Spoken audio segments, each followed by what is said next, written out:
मैं खामोशी से अंदर दाखिल हुआ और चुप करके अम्मा के सामने खड़ा हो गया। अम्मा इधर आओ अमर, मेरे पास बैठ जाओ। देखो बेटा, कल तुम कितना गलत काम कर रहे थे। इससे तुम्हारे जिस्म पर कितने बुरे असरात पड़ सकते हैं, तुम्हें अंदाजा भी है। सॉरी अम्मा, दोबारा नहीं करूंगा। अम्मा सॉरी के बच्चे, वादा करो कि दोबारा नहीं करोगे। ठीक है अम्मा, दोबारा नहीं करूंगा। ठीक है बेटा, सो जाओ जाके, अम्मा ने कहा। मैंने सोचा कि जो मैंने देखा था सब अम्मा को बताऊं। माँ आप मेरा इतना ख्याल नहीं करती जितना आपने बाजी शादिया का रखा है। बेटा मैं समझी नहीं, क्या कहना चाहते हो? खुलकर बताओ। मैंने हिम्मत बढ़ाई। माँ 25 दिन पहले वाली बात, रात को मैंने सब देख लिया था जो आप तीनों कर रहे थे।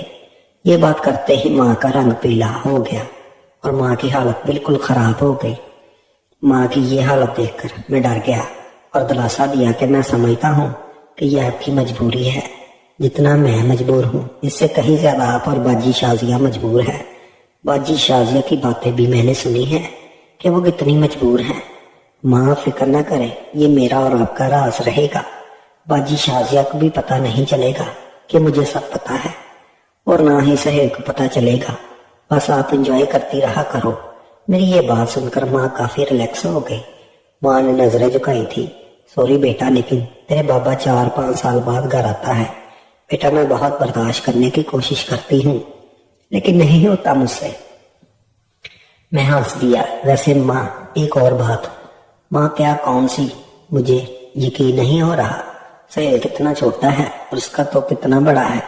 माँ हंसकर मेरा कान खींचकर बोली, चल शैतान, कोई अपनी माँ के साथ भी इस तरह की बातें करता है। मैंने कहा कि आपसे हमेशा मेरे दोस्तों की तरह रही है तो हम ये बात खुलकर कर सकते हैं।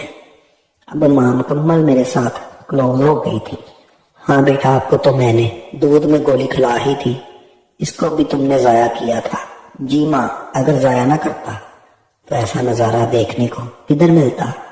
अच्छा माँ, मेरी एक रिक्वेस्ट है, सहेल को दोबारा बुलाओ ताकि मैं दोबारा फिल्म देख सकूं। चल कमीने, अब तुझे अपनी माँ को ऐसा देखकर अच्छा लगता है? माँ प्लीज मेरी खातर। ठीक है, अभी तो 25 दिन हुए हैं कि सहेल यहाँ आया था। प्लीज माँ, खाला को कोई बहाना बनाओ और कुछ करो। ठीक है, कल बात करेंगे, अभी तो रात के 3 बज गए हैं। नहीं माँ, अभी कॉल करो। वो लोग देर तक जागते हैं कि समरीन कल ही सहेल को भेजे। अमर बीमार है, मार्केट से सामान लाने वाला कोई नहीं और मुझे तकलीफ होती है। समरीन खाला ने हंसकर कहा, क्या अमर तू नहीं है तेरे पास? माँ ने मुझे चुप रहने का इशारा किया। नहीं, वो अपने कमरे में सोया हुआ है। अच्छा बस कल जल्दी भेज इसको। खाला ठीक है, लेकिन सहेल को ना पता लगे। माँ ठीक है, फोन बंद कर दिया। मैंने माँ को हैरान नजरों से देखा। माँ, खाला को भी पता है? हाँ बेटा, इसकी मर्जी से ये होता है, लेकिन सहेल को नहीं पता।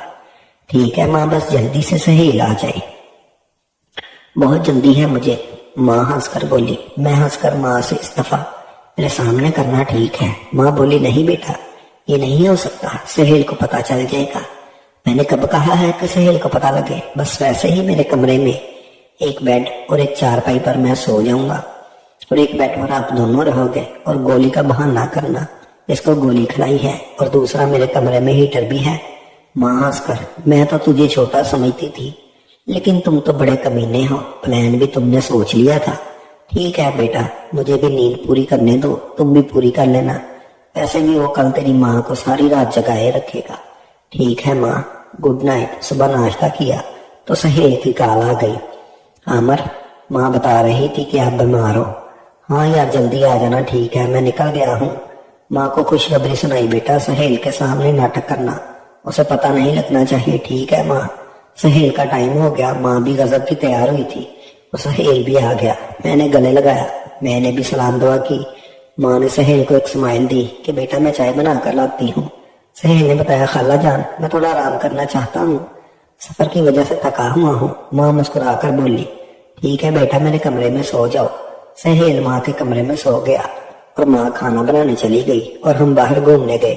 शाम को घूमने के बाद वापस आए और खाना खाया। खाना खाने के बाद माँ ने बताया, चलो अमर बेटा दूध पी लो, किचन में पड़ा है। कुछ देर बाद मैं वहां गया और वापस आ गया। माँ मुझे नींद आ रही है लेकिन मैं तो इसी इंतजार में था کہ کب یہ فلم سٹارٹ ہوتی ہے۔ کچھ دیر کے بعد ماں اور سہیل باتیں کرنا شروع ہو گئے اور پھر آہستہ آہستہ سے ماں صوفے سے اٹھ کر سہیل کے پاس بیٹھ گئی اور بولی تو سہیل بیٹا سناؤ کیا حال ہے؟ تم آج کل تو اپنی خالہ کو جیسے بھول ہی گئے ہو، کوئی اور مل گئی ہے کیا بیٹا؟ نہیں خالہ پاس کیا کروں، ماں کہیں جانے ہی نہیں دیتی اور روز روز کون سا بہانہ کروں، دل تو میرا بھی کرتا ہے لیکن کیا کروں، آپ بتائے کیسی ہو؟ اتنے دن کیسے گزارے میرے بنا، یا پھر میری جگہ کسی اور کو تو نہیں؟ بیٹا بنا کسی اور میں ہمت کہاں، ایک تم ہی تو ہو جس سے مجھے پورا پیار ملتا ہے، اس طرح ہر کسی کے بس کی بات نہیں۔ سہیل ہنسنے لگا، اچھا جی تو یہ بات ہے، چلو آج 25 دن کی ساری کسر نکالتے ہیں۔ ایسا خالہ اگر یہاں پر عامر اٹھ گیا اور ہم دونوں کو اس طرح دیکھ لیا تو بہت مسئلہ ہو جائے گا، اس لیے میری صلاح ہے کہ چلے خالہ آپ کے کمرے میں چلتے ہیں، وہاں پر کوئی نہیں ہے اور کسی چیز کا خطرہ بھی نہیں ہوگا۔ ماں بولی بیٹا ویسے بھی عامر کو میں نے 2 گولیاں دی ہیں اور اسے کچھ پتہ نہیں چلے گا، اور اس کمرے میں ہیٹر بھی ہے، میرے کمرے میں بہت ٹھنڈ ہے۔ ٹھیک ہے خالہ جیسے آپ کی مرضی۔ خالہ آپ نے شازیہ کو بلایا نہیں؟ اگر وہ ہوتی تو اور بھی اچھا ہوتا۔ کیوں بیٹا آپ کا خالہ سے دل بھر گیا ہے کیا؟ نہیں خالہ ایسی کوئی بات نہیں، آپ تو بہت اسپیشل ہے۔ تو بیٹا پھر سوچ کیا رہے ہو، شروع کرو۔ ماں اٹھی اور دونوں بیڈ کی طرف چلے گئے۔ چلتے چلتے ماں نے مجھے آنکھ ماری، میں کمبل سے چھپ چھپ کر دیکھ رہا تھا۔ اس طرح مسلسل 4-5 دن لگاتار ہوتا رہا اور پھر سہیل واپس چلا گیا۔ ماں تیرا تو کام ہوتا ہے لیکن میرا نہیں ہوا، میں نے بھی خالہ سے ملنا ہے۔ ٹھیک ہے بیٹا اس ہفتے سہیل کی ماں کو بلاتی ہوں، اور میں نے اس کو بالکل راضی کر لیا ہے۔ ماں سچ؟ ہاں بیٹا میں شازیہ کا کام کر سکتی ہوں تو تیرا کیوں نہیں؟ لیکن بیٹا وہ کہتی ہے کہ میں تیار ہوں لیکن میری ایک شرط ہے۔